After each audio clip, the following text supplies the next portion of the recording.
we largely believe that, so much of our success is due to this feeling that you get when you come into our restaurants, that it's not like you're walking to like a Burger King or a McDonald's. It has this feeling of family and home that is super important to us. Welcome to The Bottom Line, the podcast that brings you real stories behind real restaurants. In each episode, we explore the decisions, systems, and stories behind the most successful restaurants out there in the market. No fluff, no hype. Just real operators, real challenges, and real advice from people who know how to get results. Let's get to the bottom line. Hi everyone. Thank you very much for joining me today in the Bottom Line podcast. And I have two great restaurateurs joining me from Hawaii. The only background that I'm envious of. I have with me Shem and Seth from Seven Brothers Burgers. Aloha, gentlemen. Welcome to the show. Thank you. Yeah. So first of all, thank you so much for joining. I've been looking forward to speaking with you. I'm super impressed with your families, your success in building this incredible brand. I think there are a lot of learning opportunities today for me and whomever is listening to this podcast. So could you please talk to us a little bit about the history of the company? How did it come to today, the journey, the food, your values, all of these things? Sure. Yeah. Well, 2009, our family's from Hawaii. Our three oldest brothers were born in Hawaii. And then the rest of us, we are seven brothers, were born on the mainland. And 2002, 2003, our parents decided to sell everything and move back to Hawaii, where they started our family. My dad had always had a dream to have a family restaurant. Having seven boys is a lot of free labor.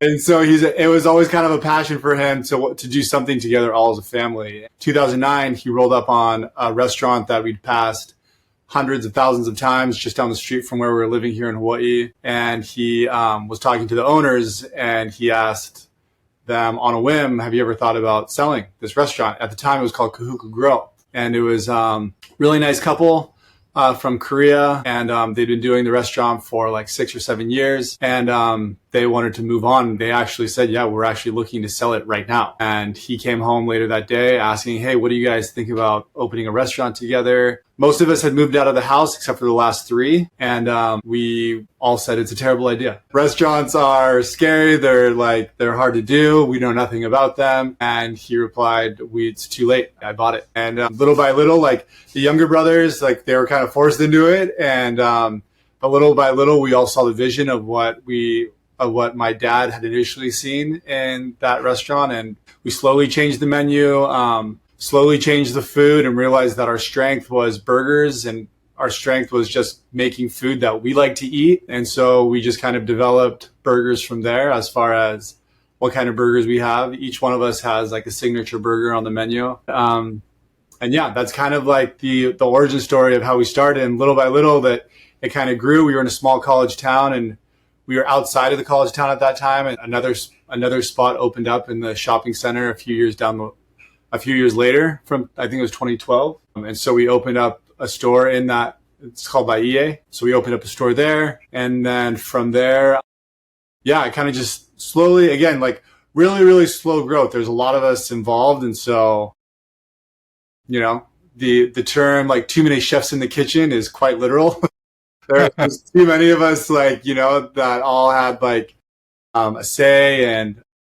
But yeah, we slowly like kind of branched out. For one of our brothers, Seek, he opened up the first store on the mainland on his own, followed by our second oldest brother, Sterling. He opened up a store on the mainland as well. And then it kind of trickled down from there where we all have our own stores. And then, there was interest on the mainland from other people to do franchises. And Seth started selling franchises in 2020.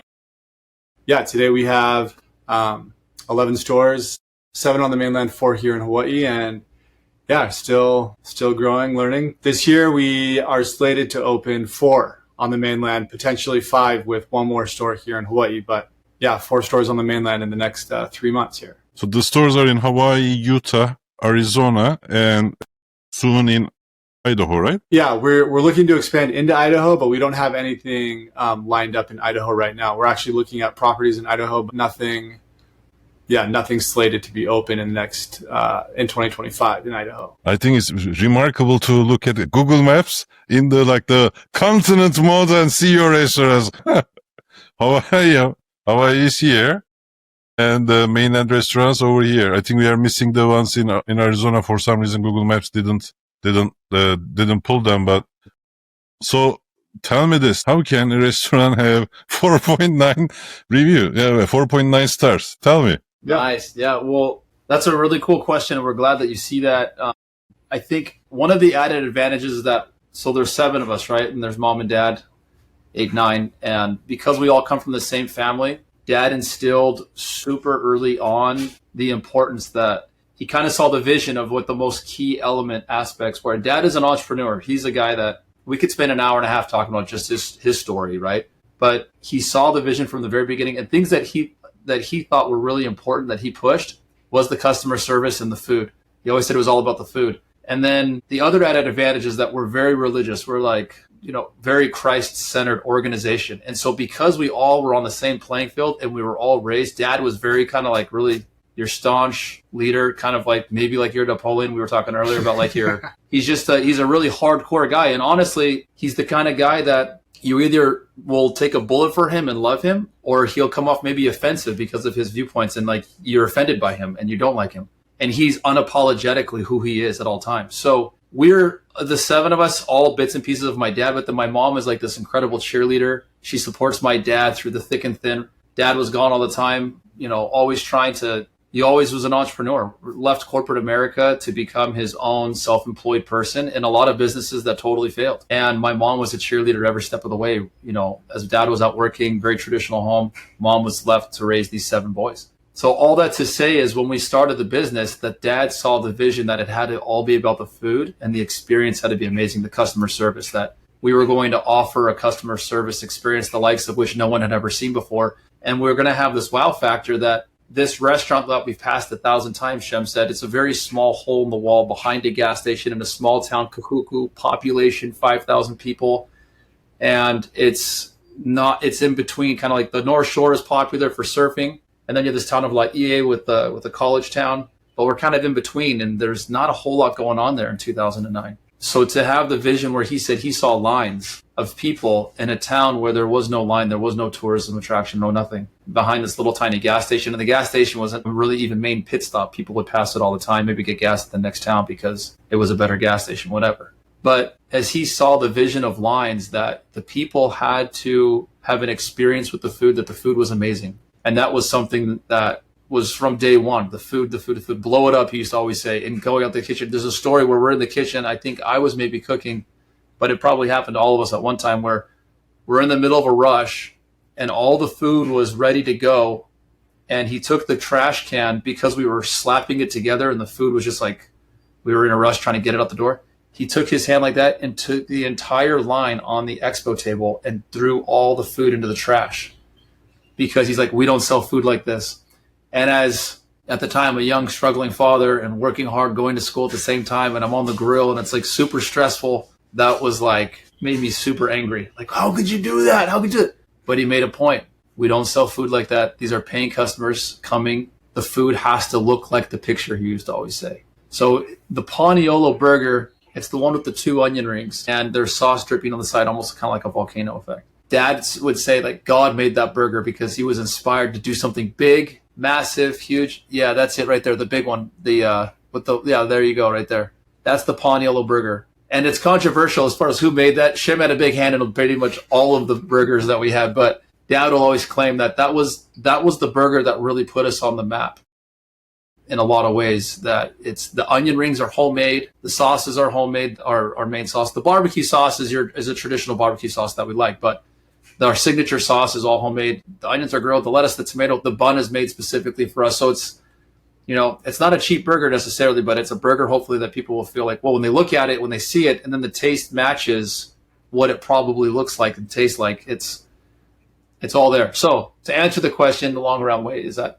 very instilled, the core, the principle that the service has to be insane, the food has to be insane. And there certainly would drop the ball here and there over the years. And I think that the cherry on top is that we're all grounded religiously, that serving people like Christ would serve them, making sure that We have a feeling that is very welcoming and inviting. And I think that's a piece of what we would attribute to. And then all 7 of us raised like that. It's in our DNA because we know nothing else. We all have the same dad. We all have the same mom. So we have maybe the added advantage from an executive team of another franchise company. They're all coming from different backgrounds, but we all bought into this from the very beginning because we didn't have a choice. Dad's like, this is the way, this is how it goes, right? So Your parents must be super proud. I mean, I saw this picture of them in the Utah restaurant opening. yeah, they're super stoked. They're stoked they don't have to go into the kitchen anymore also and crack a bit, make sure that the food comes. Yeah, very cool. That's our Pleasant Grove location. That was our second franchise location, right? Yeah. The second one. Yeah. So after the brothers had opened up their stores, it was the first time getting into the franchising business that it was the first franchise in Utah, second one overall. The first one was in Arizona, and very proud moment, mom and dad. And like I said, now they're able to do a lot of more philanthropy work and focus on that aspect of it, while the rest of the 7 of us are kind of like, on the front lines a little bit, which is kind of cool. They're I love it. Stoked. I love it. So the beginning is excellent food, and then the customer service and obsession on customer service. And I'm the same way. And the reason is because at the end of the day, cooking isn't so hard. That's why we need to produce something that's unique. That's unique because people are paying money for it, and we need to give them our best. The hardest thing I hear from restaurateurs is the employee side of things, right? How did you manage to instill the same principles, the 5S principle, the excellent customer service principle, when many restaurateurs are complaining the work ethic of the employees, the change and such? For the way we like to look at it is that we are a family restaurant. Even though a franchisee might be opening a store, and they're not obviously blood related, they are family by association. This idea of like Ohana in Hawaii means family. And then we have also, one of our slogans is more than a meal. That, this isn't just a place where you come and get food. Like when you walk into our stores, you see our family photos on the wall. You see our children. You see us as kids. You see things that we like to enjoy as a family together, which is like the beach and surfing and the ocean. And we try to impart this kind of feeling and emotion to these employees and franchisees that this isn't you opening a store. This is you being accepted into our family, our Ohana, and representing us to your local communities where they're opening. And part of that too, like Seth said, we're strongly Christian faith believers, and every shift that starts, whether it's the morning or in the afternoon of each day, a prayer is said as employees and as workers together. During their shift meeting, they talk about like what's going on in the day, specials that we might have coming up, issues that they may be addressed, and then it's finished and started their shifts with a prayer, which invites a certain kind of a spirit right before you start anything. Whether you believe in Jesus Christ or whatever your faith is, putting that faith into something greater than yourself before you start to serve people. Like you said, it's a huge blessing. There's so many different options where people could go and eat and, get a burger or whatever. But we like to think that, we offer, like Seth said, a different kind of experience, an experience where you feel like you're coming home, where you come into our restaurant and you can feel like our family and you can feel that culture and that spirit. And we largely believe that, so much of our success is due to this feeling that you get when you come into our restaurants, that it's not like you're walking to like a Burger King or a McDonald's. It has this feeling of family and home that is super important to us, and extremely important that, everyone that is a part of our team feels that, when a customer walks through the door, that it's a feeling of gratitude. Thank you so much for coming into 7 Brothers today, Thank you so much for supporting not only the small business, but essentially like our family. Like at the end of the day, it's 100% family is like this level of service that we try to give. That feeling, it's like every restaurant wants that feeling, right? Everybody would like to have customer service 101. That's like if you're opening a restaurant, you gotta have the service. And it's interesting. We just had a big survey done by the local Brigham Young University or the college. A lot of service is something in a world that, as the world is going digital, we say we want to go more service oriented, and even the humanitarian element. Like we want to hit it like super gnarly. And service maybe from like the college kid or the teenager, it's maybe a little lost upon them. It's like they just want really good food and cool atmosphere for the hang out with their friends. But as you get older, and I think parents and families, there's this environment that's exciting. Like people go to Disneyland and pay millions of dollars on purpose for a day, right? Well, not millions, but they pay a ton of because there's a feeling, right? There's this feeling there that you get when you go into Disneyland. It feels really good. You know, it's clean. There's music, there's sound. There's all these things that we've kind of like tried to adopt from these really successful businesses. People go to the Ritz-Carlton or the Four Seasons for a night and pay $1,000 a night because you get a feeling when you get there. You feel good. So how can we incorporate that feeling? And we would say, again, it's heavily centered in Christ-centered Christian principles and faith-based stuff. But to get a 16-year-old at a register to buy into that, how do you do that? We have what we call as 5 points of contact. And you train and you train and you train and you train and you train again. And we've instilled in them that like the first thing that comes out of their mouth is aloha. Whether they're in Arizona, whether they're in Utah, and people have a hard time. You're a 16-year-old kid. You're a white kid, Caucasian from Utah. You've never been to Hawaii. I don't feel comfortable saying aloha. I don't know. It's like I'm not worthy of it. But like you educate them on what aloha means. You educate them on the family, our principles, how we were raised. Like to work here, this is a job requirement to do.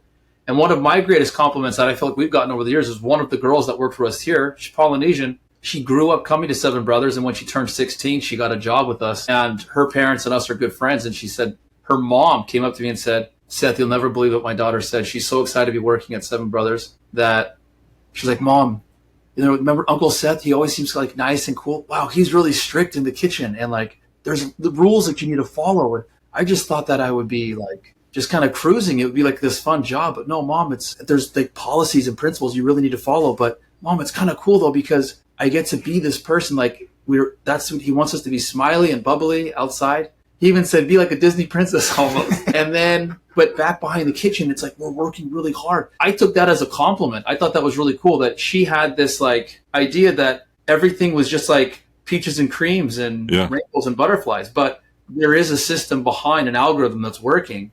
And I mean, certainly we've had, you know, of course, we've had rough employees. We've had people that didn't do it all. If you just continue to pound at these 5 points of contact, and the first one is that contact, the second they walk in the door, the windows have to be clean.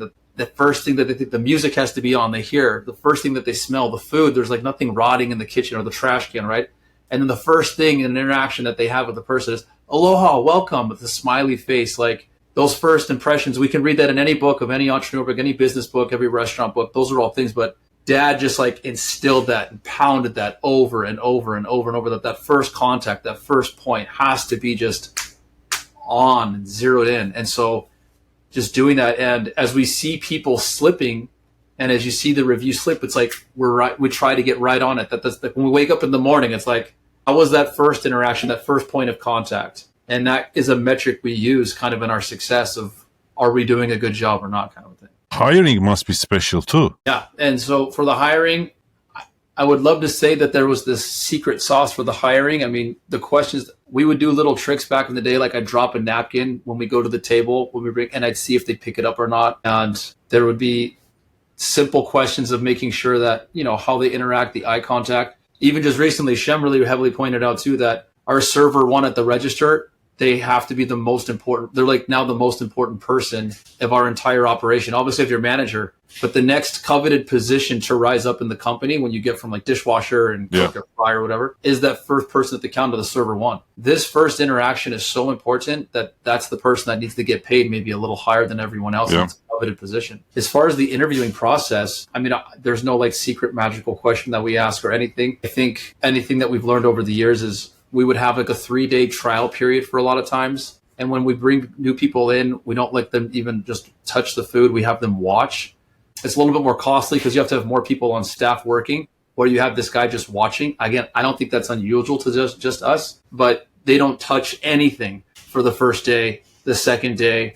And then day 3, we kind of dip them a toe in the pond. They always start at the frying position, and then they work up from there to cold build, and then work up from the grill, and then up to expo, and then the S1 position is the next. So there's a chronological order. Again, I don't think there's anything unique about us in that regard, but just very much monitoring and watching. And then just making sure that they know, and I'll say this, in the interviewing process, we tell them, hey, we say prayers before every shift, okay? Totally cool if that's not comfortable for you, but probably not the best place to work if that is offensive in any way, shape, or form.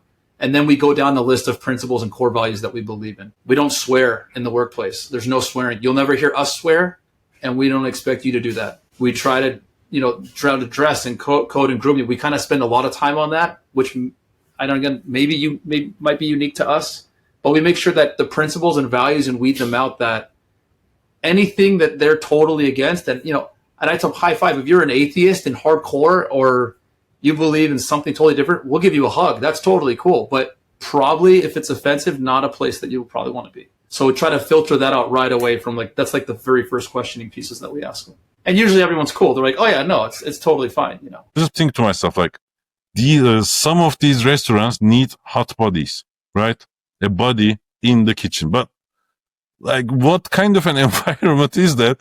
Say you are the best grill master in the universe, and the guy who's next to you just booked his own interview and got 2 days of training and just next to you, that doesn't make you special in any shape or form. None of our food is super complicated or overly complex. We do have in some of our kitchens extremely super high level experienced. We've had chefs back in the day work for us, and then they're standing next to, this kid that's still in high school. I think, like Seth said, no matter the experience level or who the person is, if the values align in the interview process, and if it's the environment that, people can see themselves working in, and where it's super welcoming, to every level of experience, then it's 100% a great place to work. And we've just implemented, recently, we have this path to basically own your own restaurant now, where a dishwasher today, if they're extremely passionate about the service industry or the food service industry and Seven Brothers, there's a pathway that they can follow, that they can essentially one day either be a general manager or have their own restaurant. In fact, one of our third franchisee that opened his store in Salt Lake, there in the City Creek shopping center, is one of our very first employees in 2010. He was going to school here. He was just a college student, went on to graduate, became very successful. And then 3-4 years ago, he approached Seven Brothers, and he's because of the experience that he had with Seven Brothers as a college student, and because of what he was trying to do professionally in his life now, in terms of expanding his portfolio and what he does, he came back to Seven Brothers. And super interesting, one of his stores is one of the best ran stores from top to bottom, operationally, on the service side. And then same, the franchisee that we have in St. George, he worked for our brother Seek in Provo at his store for 6 or 7 years. His wife worked for us when she was in college, and they opened up their store just last year, together as a couple. And so these are people that at the hiring, we hired them 10, 15 years ago, would have been this is just a college job for these kids. But gratefully, they bought into what we believe, what we're doing. Just like all of us as brothers bought into our parents' idea and dream, where they saw something more than just this opportunity for a paycheck while they're in school, but this is a great opportunity to provide for their own families now, which is super special. Again, just going back to that hiring process, where it's the hiring process, like Seth said, there's no silver bullet in it, but the questions we ask, we make sure that those principles and those views align. And from there, now there's a literal pathway where people can start at Seven Brothers as a dishwasher and one day have their own store or be managing their own store. And like-minded people, I think, again, nothing maybe unique to us, but just really cool finding the right people. I've heard that all through college and all through my adult life, where if you find the right people, they'll take you to the promised land, right? People that can buy into what you're selling and buy into the concept, and they'll bleed and die for it to an extent. And we've been super blessed that as brothers too, again, as family, we have people that are just really good friends, really tight friends, and that they've worked with us for years. I mean, we're not just a handful, and that family friend unit is getting bigger and bigger. And we're just always amazed that as another franchisee comes on board, or as another manager becomes another franchisee. Our Provo manager in Utah now owns his own stores in St. George. It's a really beautiful thing to see these young families buying in on this concept that we started, that I was very against it when Dad came home and said, "Hey, what do you guys want with the restaurant?" I was like, we were all very against it. I was like, Dad, that's crazy. He's like, well, I bought it anyways. Like, now to see this vision, it's blessing the lives of all of us. We're all married. We all have kids. We have people now that, it's the responsibility is heavy when you go to bed at night and you have married people working for you. We've got to perform, right? Like there's little kids counting on these moms and dads to like show up with a paycheck. And the inflation and things going crazy and all this world we live in is crazy. It's like, it's such a really cool blessing that we wake up every morning very confident and driven in this thing, and very proud when we go to bed at night that we have people that can support and sustain their families. And then that's the mission, like that can keep going, that as kids keep coming into these families and more people get married, that there's a sustainable infrastructure built for these people that has longevity to it. And it's really humbling. It's really cool to think that it all happened with this one thing that my dad and mom did. And it's emotional. And I think that's a part of buying in, like beyond the interviews and beyond the 5 points of contact and beyond the formulas, everyone is bought into this feeling. And it's really cool. It's really cool to see it kind of keeps going, right? So now it's just copy, paste, and repeat at this point to a degree. There's still a lot of things we're working out. I think a lot of restaurateurs like overthink these things. Like, you guys are started with yourself, meaning my core values are these, right? You didn't invent these core values. They were already there. You guys are started with yourself. So it's easy to tell the story. Like, I think you guys know Sean Wolchef, right? It says that, tell your stories. And it's easy for you because this is who you are and you are proud of who you are. You're proud of the family, and thus everything is genuine, which is super rare in today's world, right? People are like TikTok.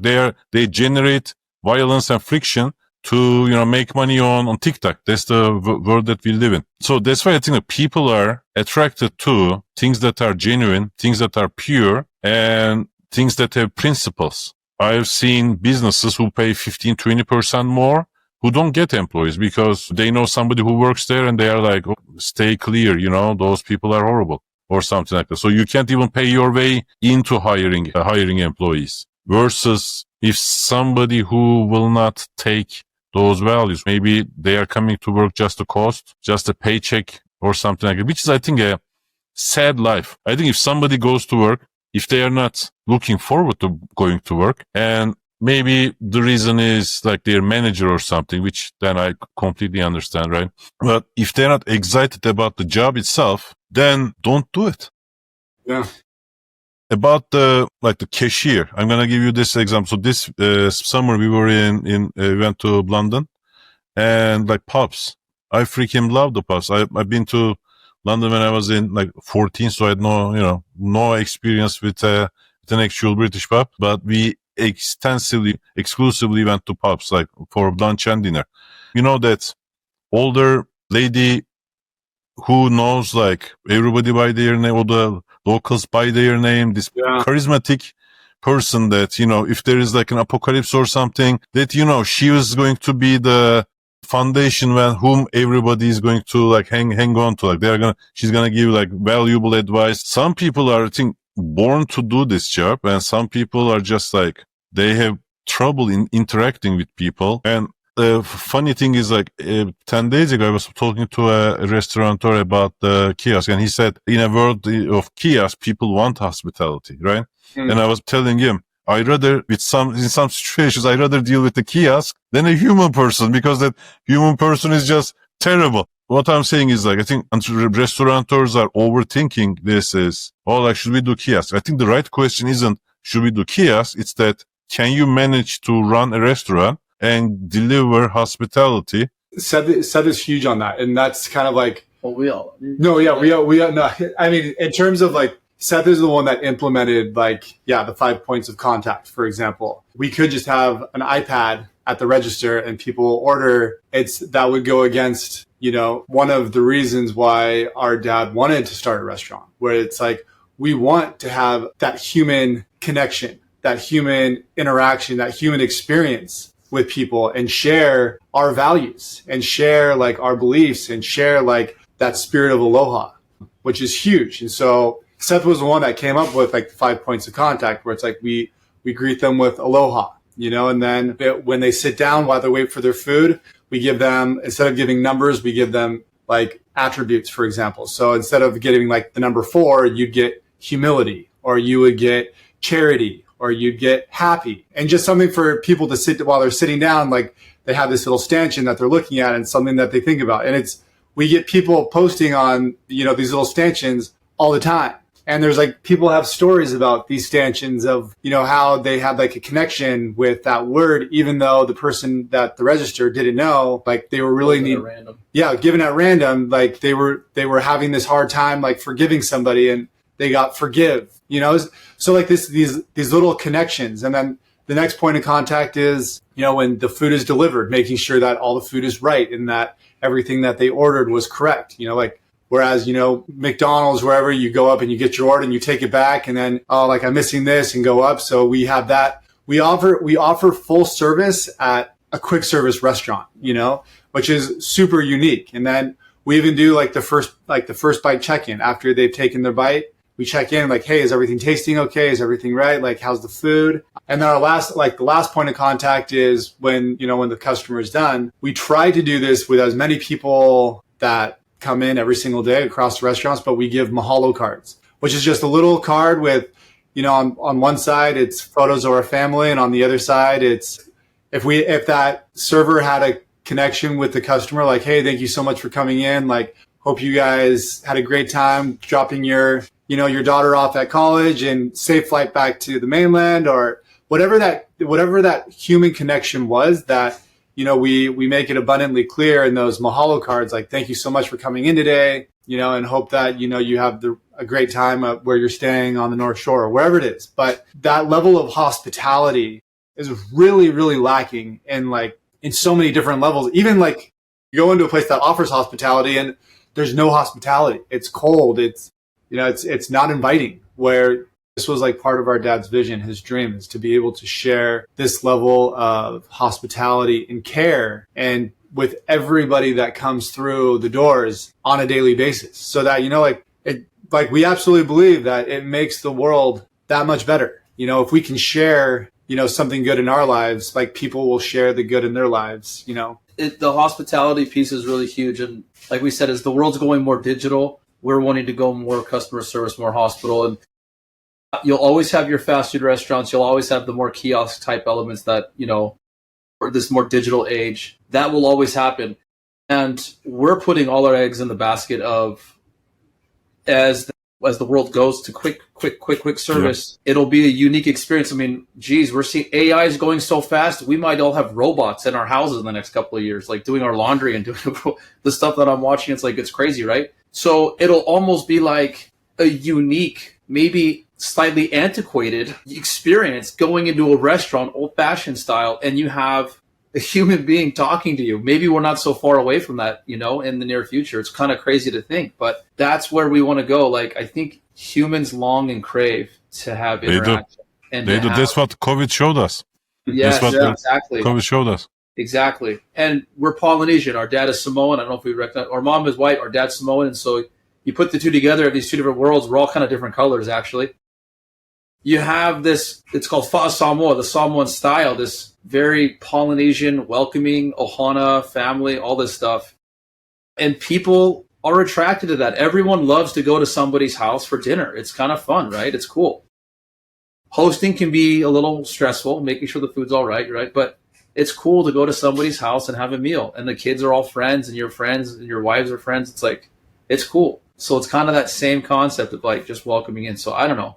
The feeling. Dad always said the feeling. It's all about the feeling. So we have 5 points of contact, and we have the 5 5s. The 5 5s are speed, cleanliness, food, service. And when you add them all up and do all of them right, it gives you a feeling. And the feeling, we would say, is the Holy Ghost, the Holy Spirit, right? Church of Jesus Christ Latter-day Saints over here, hardcore Christian, right? All that jazz. So we would attribute to that. But so many people, again, whatever faith or creed you belong to, so many people have come and said, it feels different in here. And you get the 16-year-olds to buy into that because you treat them with love, respect, and kindness and everything like that, right? And again, we're not perfect. Certainly we've fallen short. If you look deep enough, you probably find somebody that hates us because they got fired or whatever. I don't know. But people are weird. Yeah.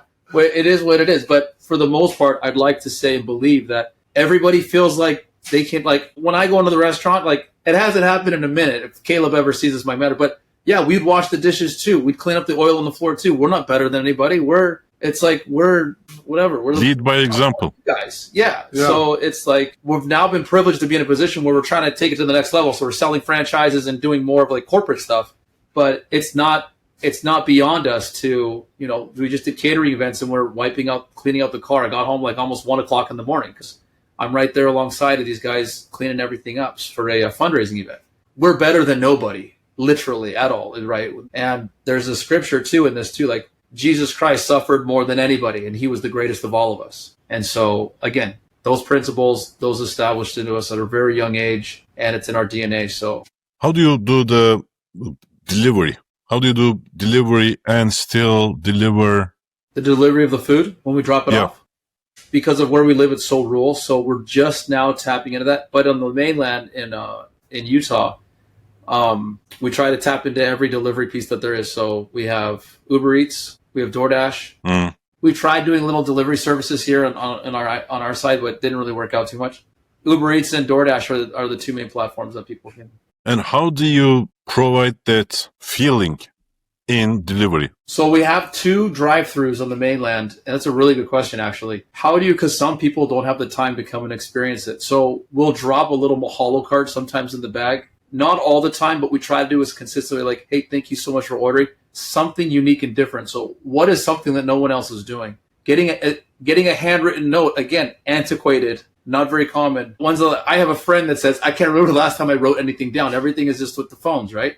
So a pen and paper and a note it can go a long ways with a lot of people. And sometimes you'll see them on the floor, also even in the restaurant. Maybe it'll be a hit miss with some people, but for the most part, I think the message stands clear. It's like we are a company that does those types of things. So to answer the question, a mahalo card, hey, thank you so much. Hope you're having a good day. Obviously not knowing anything about the person delivering. But in the drive-thrus, little tiny connections, just as they're waiting for their food, how are you guys doing? And a small mahalo card, like you find out that they're ripping through on vacation and they're from New York on a snow trip and they order food at our Utah location, which is at the base of a mountain where there's a ski lift. It's like, hey, hope you guys have a great time on your family vacation. Drop that in the bag and it's done.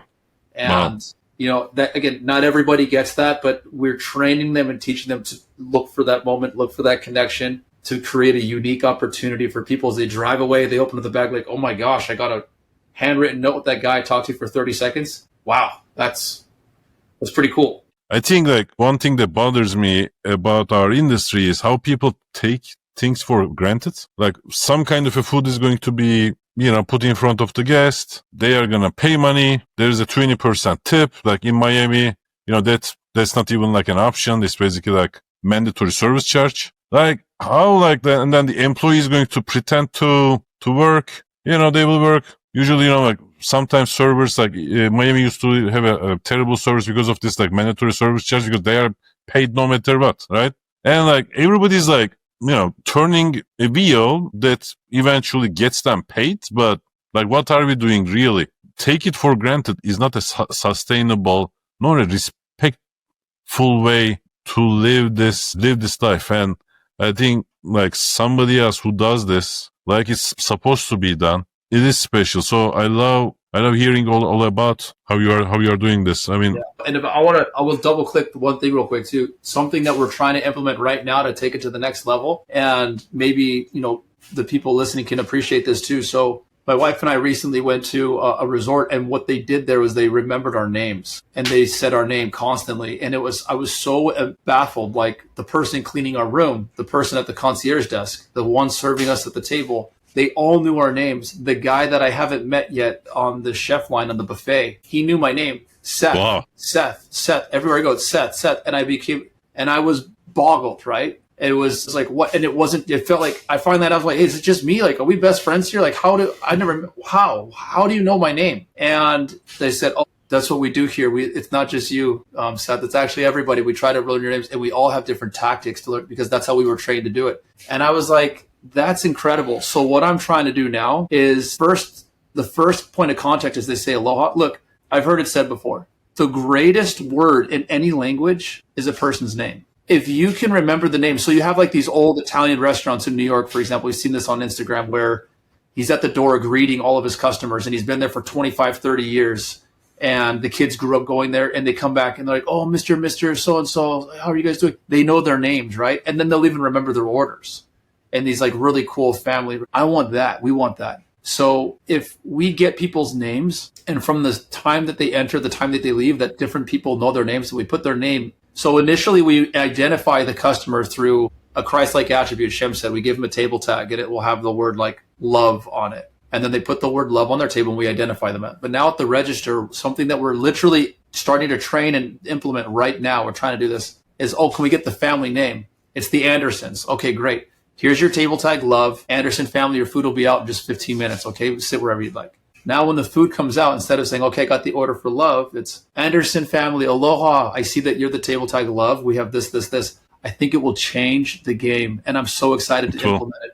Because when they get, and then if it's a person by themselves, obviously you get the single name. If we get all the family's name, that would be cool, but maybe not realistic, right? Because that's like crazy. But loyalty program. Well, yeah.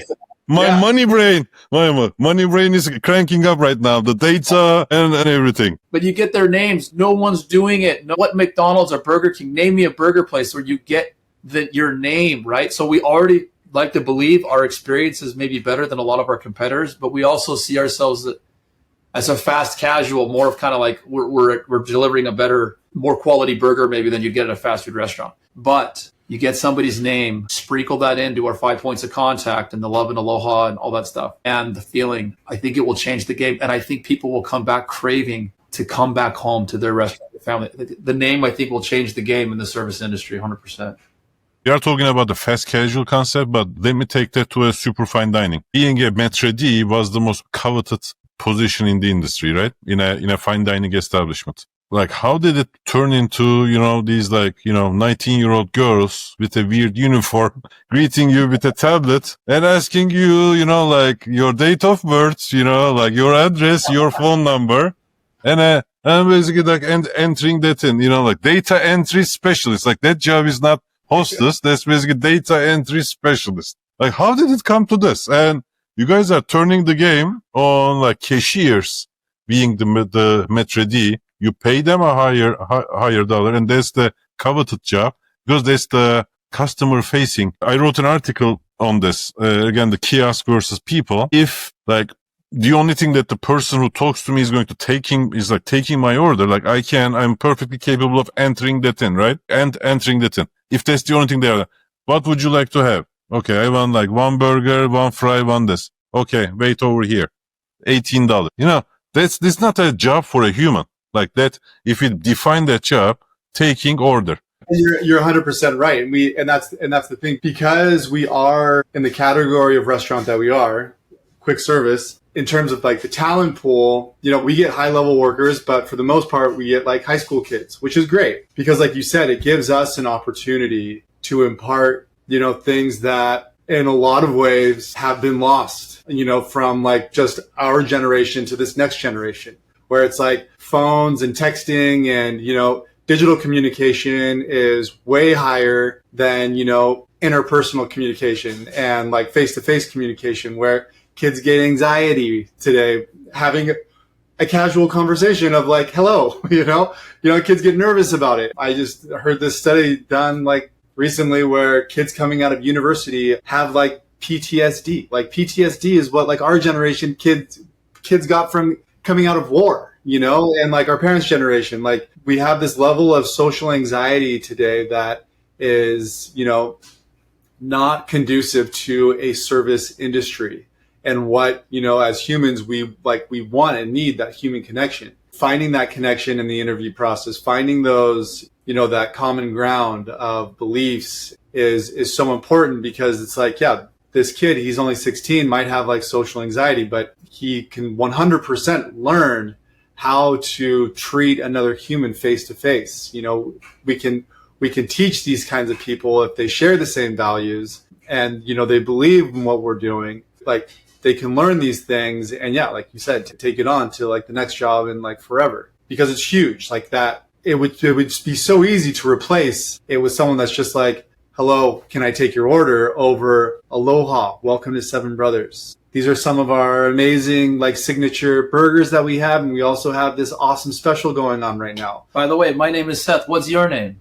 Yeah, exactly. Like just these little things that it's like, when you roll up to any other like quick service restaurant, it's, hi, may I take your order? Where it's like, why isn't there an iPad sitting here so I don't have to have this interaction, That's It's right. like, aloha, welcome to Seven Brothers. Thank you so much for coming in today. And that's not to say too, like, obviously for the person that's quick and they're in a hurry, like they want the food, but having a kiosk service for them in the future or something like that, that's something we've talked about too. But we have it. You can order online. Like, and if you don't want to wait in line, like you can go on the app, you can order online, and just as a disclaimer, right, to throw that out there. But the goal is that you have everybody wants to go down the water slide, but maybe they have to wait if they want the experience. Like, here's the small, quicker, fast one over here, whatever. That's a bad analogy, but ultimately, seeing that it also, as the world is fast paced, like, we want to be able to put the taste of our burger in everybody's mouths, whether you have a ton of time to sit down or you don't. But if you do have the time to sit down and do it, it would be like coming to like maybe Disneyland. It's an experience, like, and a wow factor. Like, I was not expecting a restaurant with a drive-thru that sells burgers. I'm thinking, okay, this is a fast food type of a place, to be like, whoa, this burger is like legit. It's good. It was worth the $12, $15, depending if you're on the mainland or here, right? And wow, that 16-year-old kid like looked me in the eye and had a conversation with me. And the 18-year-old server that came and dropped the food off, that was really cool. And then they bust our tables and we got this card and they knew our names. It's like, whoa, where am I right now? It's like with the wow factor, we have the added advantage, I think, to be really in this space, to like in a world where everything with the burger associated restaurant burger that's not a sit down restaurant looks like a fast food restaurant from the outside, but you get this full dining service experience like the Ritz-Carlton was, but on an Aloha Island level, right? That's right. Yeah, so the burger's a little Amazing. bit more priced here, but it's just like this wow factor. People aren't expecting it that haven't been there, and then the ones that have experienced, they keep coming back, and we're always super grateful and humbled that people take the time. Because I'm not a guy that goes and writes reviews online. I never did it, but we're always so humbled that people would go and take the time and throw out a 5-star review. Like, they get nothing for that, you know? They don't. And there are thousands of reviews in each of the restaurant, and I think those cards, special cards, are part of the reason, right? 100%. It's a beautiful thing. Always still baffles me how people are so gracious to leave those types of reviews. It's amazing. But you give a good service, then they're inclined to share something. And I've given a review before, and it's usually always good when you get it blown away. And I love those reviews that are people like me that say, I never write a review, but I had to write one today. That's a reason to wake up in the morning for us, you know? Wow, that's amazing. Gentlemen, in this part of the podcast, I ask you, is there any kind of bottleneck in the operations, anything that's keeping you up at night? If I can be a resource to you, if you want to ask me the question, if it's in my purview, if it's in my experience, I would love to answer it. As we are franchising, we're opening up in, different parts of America, and like some are in like big cities like Salt Lake, and then we have these stores in like really small, I wouldn't say rural communities, but suburban communities. Local marketing. Seth and I are on the marketing side of things as we moved out of the restaurants and we're expanding. And we all of us brothers take on corporate roles outside of the restaurant to help, franchisees and these new store openings. Our role is marketing. Something that we've run into is, how can we connect on a local level in these smaller communities and doing, just local marketing in small communities and get to, the mom that's dropping her kids off at school, or, get to like the dad that passes our restaurant every day on his way to work. But it's like, what is Seven Brothers kind of thing? And we do social media marketing. We have like Facebook marketing and things like this. We don't do really any kind of, grassroots marketing in terms of like mailers or anything like that. So what would, to your experience, like, how would you go about getting in these local communities on like a really, really ground level, community level? My specialty is not inclusive of marketing, but I know that like mailers, postcards, mailing would or could work in those situations. That could be a good way to, a very direct way to do the marketing in those more suburban communities. The other aspect of this is basically suburban communities are kind of boring, right? So once you create the buzz about the brand, Hawaii and all that, I think you will see a huge excitement for the brand. So I would be generous with the budget in those communities. Social media marketing is going to be crucial as well. But since this is all like experience and all that, and people are looking forward to those, people are looking forward to getting out of their like boring suburban lives. And in an upscale community, in an upscale suburban environment, I think you guys will do an amazing job. I had another question, a little different. I have my mind's bouncing with a few different questions, but this one particularly, I guess, going into new markets, into the new areas, we have our bubble and corridor of Idaho, Arizona, and Utah that we're going to be opening up. And those are markets that we're pretty familiar with. And there's a lot of people from those areas that go to Hawaii, which is why why go to Utah? Because we have a ton of family in Utah. There's a big Polynesian population in Utah. They were very familiar with us. So it wasn't kind of like, let's go here, land start in Utah. Going into markets outside of the corridor bubble that we're very familiar with, what's a good algorithm we should look and follow? I mean, we think that we have it nailed, but burgers are the most competitive market that there is, right? What do you look at in terms of looking at new markets and going into new markets? What are some of the things that you check off the list? Obviously, location is important, but we're kind of bobbing back and forth between, do we go into these like Las Vegas Strip, Waikiki, Park City, Utah, stay there? Or is there an opportunity are we leaving money on the table in locations where suburban America, not a lot of cool things going on in that town? And so how much is too much? How little is too little? So obviously there's only so many places you can go in all the United States where it's like this high tourist area place, as opposed to not making sure you land in kind of a dead, quiet suburban town that has a population of like 100,000 people. But sometimes what we're seeing, the numbers can land a little flat sometimes. I think if it lands with your vision, the metro area could be a good start, and basically trickle down from there could be a nice starting point. That way, you get the visibility. Say in Michigan, for example, Detroit itself, you can open up in a sports season when people are visiting for the games, do significant marketing. People come because it's the new hot, sexy thing. And thousands of people will see it in one go because, sports is big in Michigan. Just an example from Michigan. And from there, then if you see there's a huge market there, then you can trickle down into the suburban areas. And at that time, people will say, there's this amazing brand that I experienced in Detroit when we went there for a game. I think that could be the easier way to land in both, like test it and then go to the new markets. We're not so much in the kitchen, but I am curious though. We figured out one of our biggest bottlenecks was with the fryers, and we just needed more. And then the second one with the cold build, and we have a different design of cold build that we use now because that was the biggest bottleneck for us. What is a traditional bottleneck that a lot of other stores see? Is there like a common one, or like especially in the burger restaurant industry, is there a particular bottleneck that other people see? As you said that, I'm thinking like, I don't know, maybe there's, because as we're growing, we're always trying to get the food out quicker, faster, but at the same time, not compromising the product. So I think equipment for us was the thing that we were lacking. That was our bottleneck. But I'm just curious, what else do other people see out there that holds up their food from getting out of the kitchen quicker, faster? And wondering if there's anything we can learn from that. I think the design of the expo being ergonomical, to be able to assemble fast and having a special area for the takeout sections. And also the fryers, that was also the bottleneck in one burger shop that I ran.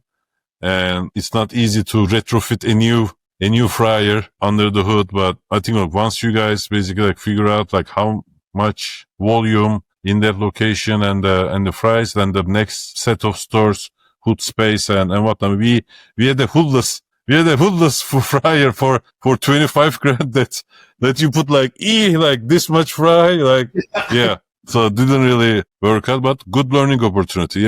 We had one and done. You guys have many to experiment. So in that instance, that was the learning for us that, especially the fry itself wasn't really working out. Good to know. No, that's awesome. Yeah, the fryers for us, once we implemented new fryers and found a way to, because you only have so much hood space, right? Oh my goodness, it was so many years operating with just not enough fryers, for example, or a grill that was subpar. But that for us was a big thing. But always just trying to like make even the drop for it, make that limp along, right? You have your maintenance guy coming, and it's like so much better investing in good equipment. Yeah. It's like obviously, right? But yeah, working on a shoestring budget, we were just kind of like that was one of our biggest. You learn to make do. You learn to make do, and now it's just going to be like much better because of the budgets and whatnot. Gentlemen, is there anything else you would like to add before we close the show? Thank you so much for taking the time. This has been great. Yeah, appreciate you giving us the opportunity. No, thank you. Thank you for your time. Thank you for being my guest and explaining the incredible story and a lot of learnings, I think we should, the rest of the industry, not you guys, should go back to the basics and not overthink this because hospitality. That's all I'm going to say. Because hospitality. One word. It's not about money. It's not about, I'm going to scale to 1 million restaurant. No. That's Airbnb story. I'm going to tell you Airbnb story. So everybody told them in the Silicon Valley, design something to scale. And they said, it's stupid, we want to create unique experiences. That's how this whole thing started to be. So they found like one house and one guest and they gave him a $1 million experience. Is it scalable? Maybe, maybe not. At that point, if they didn't care about the experiences, those unique things, then it would have been a place to sleep, basically a hotel. But they created something special, unique at the beginning with, being your guide, you're renting a room or something like that, and that becoming an experience on its own. So I think everybody focuses on this like tech implementations and stuff, but at the end of the day, I think we need to deserve people's money. And because there is so much money around, people forgot that notion, Yeah, 100%. No, totally. And the one thing on all my closing, I would ask people so many times, what is like the secret sauce, like over the years, like how were you successful, whether they're in the restaurant business or not? I was always kind of bothered when they gave me this, like, just be true to yourself, or just like, be honest, or treat your employees good or something like that. I was wanting more, right? But like you were saying, it's like when you go back to the basics, and what we're learning is that all of those people that are successful, because I felt like they were in general, I was looking for something more of like an algorithm, like a secret, like, okay, if you slice your cheese in half, you're going to save this much money on this or whatever. Like I don't know what I was thinking, but thinking of something more than just this blanket general answer. And I see myself kind of like 15 years deep in this, almost 16 years now, doing similar things. Like, it's the principal thing. It's what you're saying too. It's like you go back to the basics, you go back to the core. And all of it to say is this: when you serve somebody, it doesn't take away from you. It adds to you. So if you have an industry where you're trying to make a buck, if you serve somebody and the service should be worth something, right? But if you're giving of yourself, you're not taking away from yourself, you're adding yourself. It's like depositing money almost into somebody and it comes back to you somehow, right? Call it karma, call it the universe, call it whatever. But at the end of the day, as you give and you deposit into people, it comes back to you. 100%. Just like your hundreds of employees and thousands of them who worked with you, who learned from you, who learned work ethic, and their employers, their new employers, maybe they are like engineers now, who are thankful to you for giving them this work ethic, this etiquette, communication, and all that. Consistency, or I always say that consistency is the holy grail. And why is it so hard to attain? Because we are doing this like one bit here, without thinking about how it all merges or converges.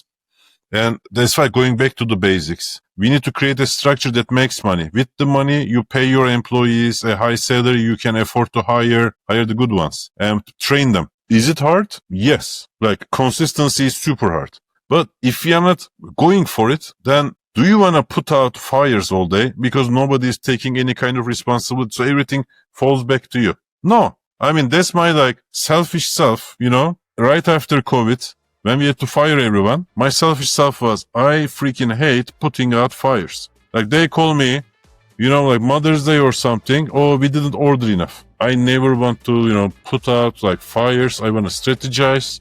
I want to build something. I want to create an experience that people want to work at. Very cool. Yeah, so important. That's awesome. Thanks for tuning in to The Bottom Line. If you found value in today's conversation, make sure you follow, share, and leave a review. Have a question or need a professional's opinion? Then be sure you reach out using the links in the show notes below. New episodes come out every other week, and until then, we will see you next time.